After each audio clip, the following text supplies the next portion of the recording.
लोग लालू के डर से भाजपा को, भाजपा के डर से लालू को वोट करते थे। मिनिमम 40 सीट महिलाओं को हम लोग लड़ाएंगे। तो बौखलाहट है। हम लोग जब जमीन पर जाते हैं, लोग चाहते हैं कैसे बदल दे, लेकिन सूरज 2/3 बहुमत से भी ज़्यादा से यहाँ सरकार बनाएगा।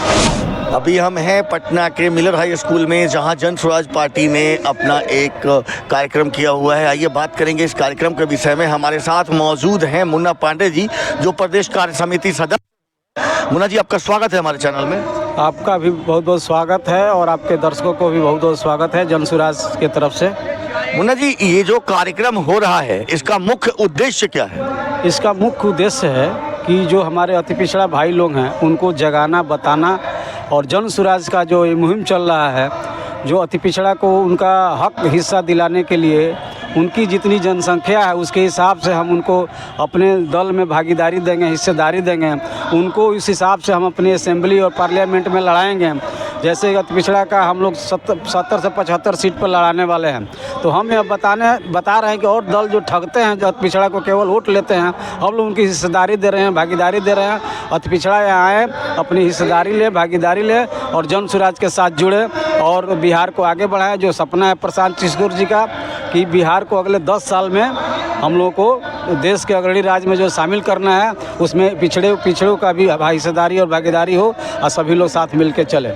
जो आपने कहा अति पिछड़ों को उनका आप हक दिलाएंगे, ये सही में हो रहा है या राजनीतिक प्रोपेगेंडा है अपने आप को स्थापित करने के लिए जन स्वराज की? देखिए, अब तो बहुत समय नहीं है, 7-8 महीना और है। 8 महीना बाद आपको जब पता चल जाएगा कि बिहार के असेंबली में 243 सीट में अति पिछड़ा जब 75 से 78 सीट लड़ेगा, तो आपको खुद ब खुद पता चल जाएगा कि प्रोपेगेंडा है कि सही हकीकत है।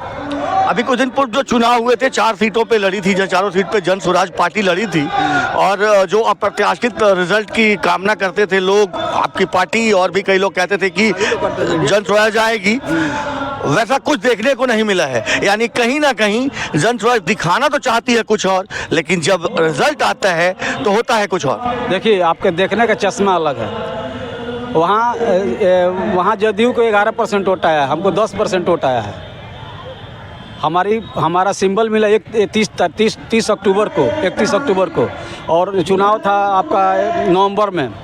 10 दिन के लिए हमको समय मिला। 10 दिन में 5 दिन दिवाली और छठ था, इसलिए हम लोग को पूरा सिंबल भी उतना जल्दी हम लोग पहुँचा दे, वही काफ़ी था। उतने कम समय में 10 दिन के पार्टी के लिए इतना लोगों ने विश्वास जताया, बहुत है। और आप यकीन रखिए, नवंबर 2025 जो सत्ता में चुनाव हुआ, तो कोई औजार, कोई जुगाड़ नहीं है कि जन स्वराज को आने से रोक सके। जन स्वराज 2/3 बहुमत से भी ज़्यादा से यहाँ सरकार बनाएगा। आपको क्या लगता है, जो बिहार की जनता है, जो बिहार के लोग हैं, वो जन स्वराज को इस कदर प्यार करेंगे, इस कदर अपनाएंगे कि आप सत्ता में आ जाएंगे? देखिए, लोगों में बौखलाहट है। हम लोग जब जमीन पर जाते हैं, लोग चाहते हैं कैसे बदल दे, लेकिन लोगों के पास विकल्प नहीं है। लोग लालू के डर से भाजपा को, भाजपा के डर से लालू को वोट करते थे, लेकिन अभी विकल्प जन स्वराज के लोगों के रूप में लोगों को मिला है। बस भरोसा जगाने की बात है और देखिएगा, निश्चित ही होगा। इसमें कोई दो राय नहीं कि जन स्वराज नहीं आएगा, जन स्वराज ही आएगा। अगर जन स्वराज सत्ता में आ जाती है आपके मुताबिक, तो जन स्वराज का पहला काम क्या होगा? देखिए, पहला काम हम लोगों का होगा कि 10 से 12,000, 15,000 के लिए जो पलायन है, रोजगार है, उसको बंद कराना, कि बाहर जाके लोग उसके लिए बाहर ना जाना पड़े। हम लोग यहाँ बिहार में ही उसको रोजी रोजगार की व्यवस्था कर सके युवाओं के लिए। पहला काम हम लोग का यह होगा।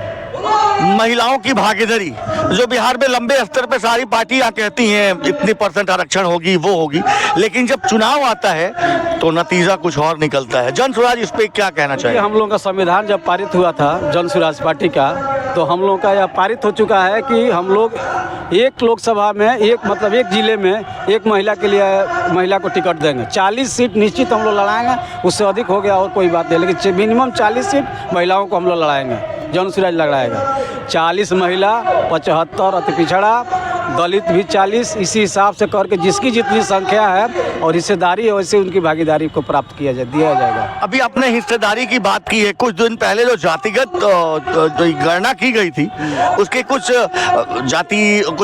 समुदाय ने विरोध किया था और कहा था कि एक तो ये गलत है, और दूसरा जो गणना की गई है उसमें बहुत वर्गों को कम आंकड़ा दिखाया गया था वर्गों का। आप क्या कहेंगे? देखिए, बहुत लोगों को इसमें ऑब्जेक्शन है। हो सकता है जो लोग ज़्यादा मात्रा में जो लोग बात कहते हैं वही सही होता है, तो सरकार अपने हिसाब से जनगणना की है तो उसको प्रकाशित करना चाहिए, सार्वजनिक करना चाहिए। कहाँ आपको पता है कि आपके ज़िले, आपके पंचायत में कौन कितना है, ये तो प्रकाशित करना चाहिए ना। जब जनगणना हो गया तो ये सारा प्रोपगंडा था, घोटाला था, इसमें रुपये का लूट हुआ था, बाकी कुछ नहीं हुआ था।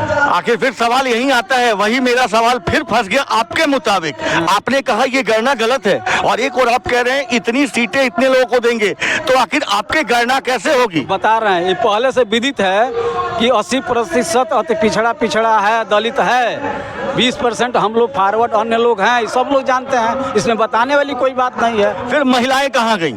महिला भी उसी में है, महिला तो अलग जाति है, महिला तो आधा ही आबादी महिलाओं का है, आबादी तो महिला है, जिसको 40 सीट हम लाएंगे। धन्यवाद। ये थे मुन्ना पांडे जी जो जनसुराज के प्रदेश कार्य समिति सदस्य हैं। इनका कहना है कि अगर इनकी सरकार आती है तो जो पलायन हो रहा है बिहार से लोगों का, वो बंद करने की प्राथमिकता होगी। साथ ही साथ इन्होंने ये भी कहा कि अगर इनकी सरकार आती है और चुनाव भी होती है तो ये बराबर का हिस्सा हर जात, हर धर्म और हर समुदाय को देंगे। बाकी आपको ये वीडियो कैसा लगा कमेंट से माध्यम से बताएं। मैं हूँ आपका होस्ट सुरेश कुमार मिश्रा।